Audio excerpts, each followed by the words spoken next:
오늘 우리에게 주시는 하나님의 말씀은 예레미야 애가 3장 19절에서 22절까지의 말씀입니다. 예레미야 애가 13장 19절에서 22절까지의 말씀, 구약 1146쪽에 있습니다. 예레미야 애가 3장 19절에서 22절까지의 말씀, 구약 1146쪽에 있습니다.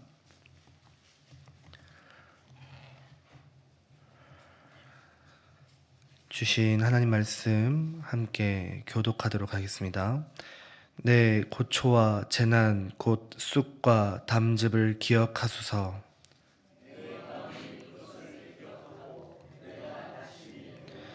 이것을 내가 내 마음에 담아두었더니 그것이 오히려 나의 소망이 되었사오면 여호와의 인자와 긍휼이 무궁하심으로 우리가 진멸되지 아미하니이다. 아멘. 작년에 새롭게 생겨난 신조어 중에 하나가 있는데 이 원형적 사고라고 해서 이 걸그룹 장원영이라는 멤버를 통해서 생겨난 그런 신조어가 바로 원형적 사고입니다. 이 단어가 생겨난 배경이 이렇습니다. 스페인 여행 영상에서 이 장원영이라는 이 분이 제 앞 사람이 제가 사려는 뱅오 쇼콜라를 다 사가지고 가서 너무 럭키하게 제가 새로 갓 나온 빵을 받게 됐지 뭐예요? 역시 행운의 여신은 나의 편이야 라고 한 것에서 비롯된 것이었습니다. 단순히 모든 일을 긍정적으로만 바라보고 그냥 부정적인 모습을 회피하고 부정하는 그런 정신 승리의 모습을 보여주는 것이 아니라 부정적인 상황을 긍정적인 결과에 이르게 하는 이 과정이나 원인으로 받아들인다라는 의미를 가지고 있습니다. 그래서 떠들썩했던 게 들어보셨는지 모르겠지만 럭키비키잖아. 들어보셨습니까? 네. 그래서 안 그래도 원래 제가 제목을 럭키비키잖아 라고 하려고 했다가 아마 이런 반응이 될 것 같아서 제가 마음을 돌이켰습니다. 이 럭키비키, 행운을 뜻하는 럭키와 장원영 그 멤버의 이 가수의 이름, 영어 이름 비키가 합쳐져서 신조어로 만들어지기까지 할 정도로 요즘 사람들에게 아주 긍정적인 사고를 하게끔 그렇게 만들어주고 있는 좋은 영향력이 있습니다. 오늘은 이 럭키비키와 같은 이런 하나님, 이 하나님을 제가 조금 나누려고 하는데, 오늘 우리가 읽은 본문은 예레미야가 깊은 절망 가운데에서 하나님의 자비와 신실하심을 기억하며 소망을 고백하는 그런 내용입니다. 예레미야 애가는 예루살렘이 바벨론에 의해서 멸망한 직후에 그 고통당하고 있는 그 상황을 배경으로 하고 있습니다. 성전은 불타버렸고 사람들은 포로로 끌려가면서 남은 자들은 처참함, 그 비참함 속에 쓰인 그런 책입니다. 여기서 예레미야는 이 모든 비극의 중심에서 탄식을 내는데, 하지만 그의 그런 탄식 속에서도 하나님을 향한 믿음의 끈은 놓지 않는 그런 모습을 보여주고 있습니다. 이 예레미야 애가라는 책은 이렇듯 단순히 탄식만을 담고 있는 책이 아닙니다. 이 책은 당시 이스라엘 백성의 실패와 하나님의 심판, 그리고 그 가운데에서도 여전히 역사하시는 하나님의 긍휼과 신실하심을 보여주는 그런 책인 것입니다. 이 책에서 예레미야는 예루살렘 성의 멸망을 목도하면서도 단순히 그저 절망에 머무르지 않았습니다. 그는 고난 속에서도 하나님의 뜻을 찾으려고 노력하는 모습을 보여주고 있는데요. 이 예레미야 애가는 총 5장으로 구성이 되어 있습니다. 특히 오늘 우리가 읽은 이 3장은 예레미야의 개인적인 고난의 표현과 동시에 이스라엘 전체의 회복에 대한 소망을 담고 있는 그런 책인데요.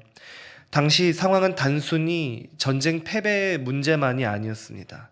예루살렘의 멸망은 영적으로나 물리적으로나 이스라엘 민족의 심장이 무너진 것과 같은 그런 사건이었습니다.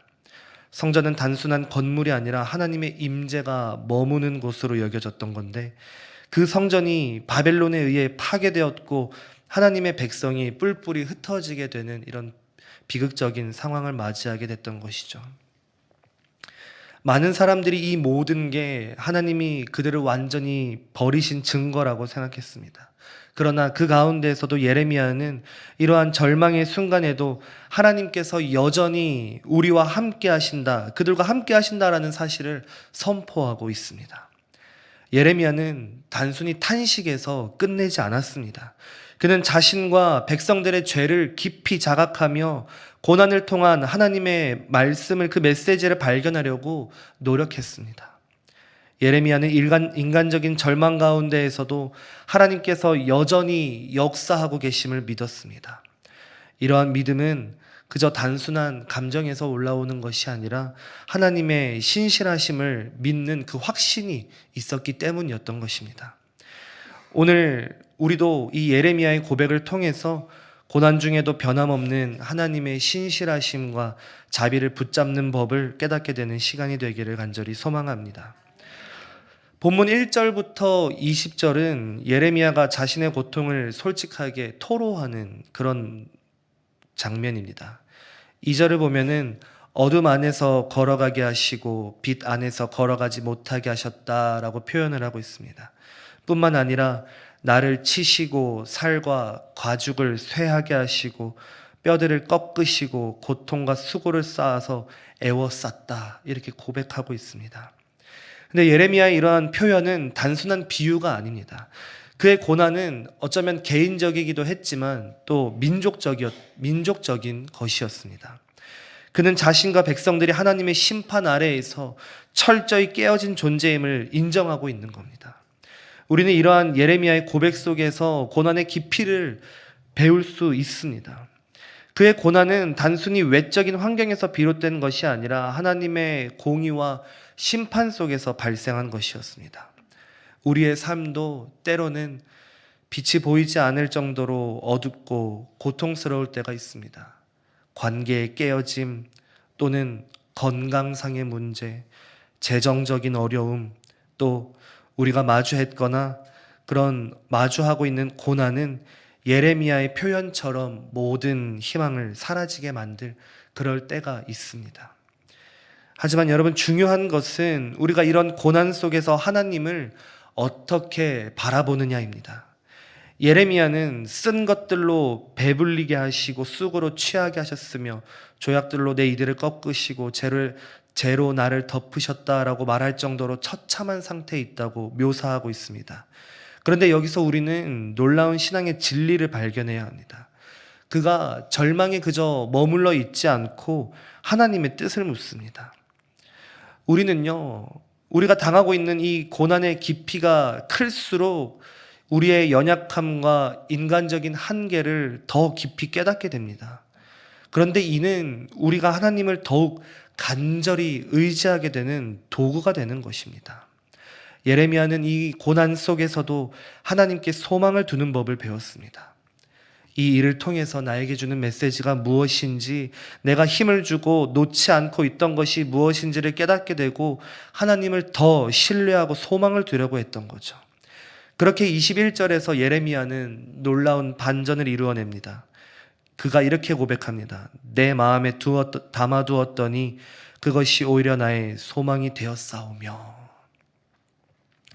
그는 절망 가운데에서도 하나님의 긍휼과 자비를 기억했습니다.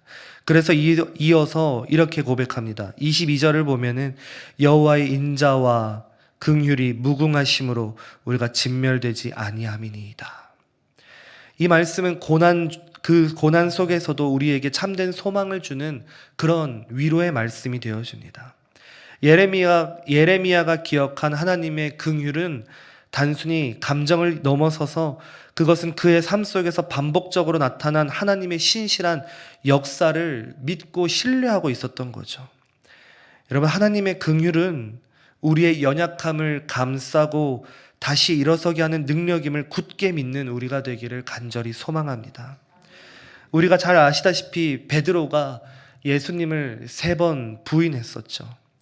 베드로는 자신을 완전히 실패자로 여겼었지만 부활하신 예수님은 그에게 찾아오셔서 다시 사명을 주셨습니다. 여러분, 하나님의 긍휼이 이런 것 같습니다. 단순히 우리를 용서하는 것을 넘어서서 우리의 삶을 새롭게 하시는, 그 은혜가 있는 것입니다.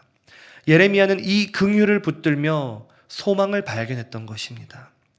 우리도 이와 같이 우리의 소망이 되시는 하나님을 신뢰하기를 소망합니다. 우리가 처한 상황이 아무리 절망적이어도 하나님의 긍휼은 우리의 삶을 회복시킬 능력이 있습니다. 그리고 중요한 것은 우리가 그 긍휼을 믿고 신뢰하는 거겠죠. 예레미야는 절망의 그 깊이 속에서도 하나님의 자비를 기억하며 그 자비가 자신을 다시 일어서게 할 것이라는 것을 확신하고 있었습니다. 이 확신이야말로 우리가 고난 속에서 발견할 수 있는 가장 큰 은혜지 않겠습니까? 이어서 23절을 통해서 예레미야가 이렇게 고백합니다. 주의 성실하심이 크시도소이다. 하나님의 신실하심은 예레미야가 소망을 잃지 않을 수 있었던 가장 큰 이유였습니다. 비록 예루살렘은 무너졌고 모든 것이 끝난 것처럼 보였지만 하나님의 약속은 여전히 살아 있었습니다. 그는 신실하신 하나님을 믿었기 때문에 절망 속에서도 희망을 가질 수 있었습니다. 우리가 너무나 잘 아는 이야기죠. 이스라엘 백성이 광야에서 만나와 메추라기를 공급받았던 그 일을 떠올려 보면은 하나님은 40년 동안 그들을 신실하게 인도하셨습니다. 그들이 불평하고 반역했음에도 불구하고 하나님은 그들의 필요를 계속해서 채우셨잖아요. 우리가 잊지 말아야 할 것은 하나님의 신실하심은 우리의 연약함을 넘어선다는 것입니다. 그의 신실하심은 언제나 우리의 생각이나 우리의 한계나 약함, 우리를 절망케 하는 고난을 뛰어넘는 능력을 가지고 계십니다. 우리도 이 신실하신 하나님을 꼭 믿어야 합니다. 항상 삶이 평탄하고 행복하기만 하면 참 좋겠죠. 하지만 우리 인생이 꼭 그렇지만은 않지 않습니까? 상황이 계속 변하죠. 그러나 하나님의 약속은 변하지 않습니다. 그분은 언제나 우리와 함께 하시며 우리의 소망이 되어주신다는 이 사실, 이것을 꼭 굳게 믿으시면서 흔들리지 마시고 살아가시는 우리 모두가 되었으면 참 좋겠습니다. 그렇게 오늘 예레미야처럼 고백하며 살아가는 우리가 되었으면 좋겠는데요. 새 번역 성경으로 고백하자면 이렇게 고백하고 있어요. 주님의 사랑과 긍휼이 아침마다 새롭고 주님의 신실이 큽니다. 여러분, 우리의 삶이 아무리 어렵고 고통스러워도 예레미야처럼 하나님의 긍휼과 신실하심을 붙드시기를 바랍니다. 하나님은 우리의 절망을 소망으로 바꾸실 수 있는 분이시기 때문입니다. 때론 하나님은 고난을 통해서 우리를 더욱 깊은 믿음으로 이끄실 때도 있습니다. 그래서 사도 바울이 고린도후서에 보면은 나의 약한 것들 때문에 오히려 내가 기뻐한다라고 고백하고 있지 않습니까? 왜냐하면 우리가 약한 그때가 하나님의 능력이 온전히 나타나는 때이기 때문입니다. 우리의 연약함은 하나님의 영광을 드러내는 도구가 될 수 있습니다. 이것을 신뢰하시면서 우리 삶 속에 하나님의 사랑과 신실하심을 경험하시고 절망되신 소망을 품는 믿음의 여정을 살기로 결단하시는 저와 우리 모두가 되기를 간절히 소망합니다.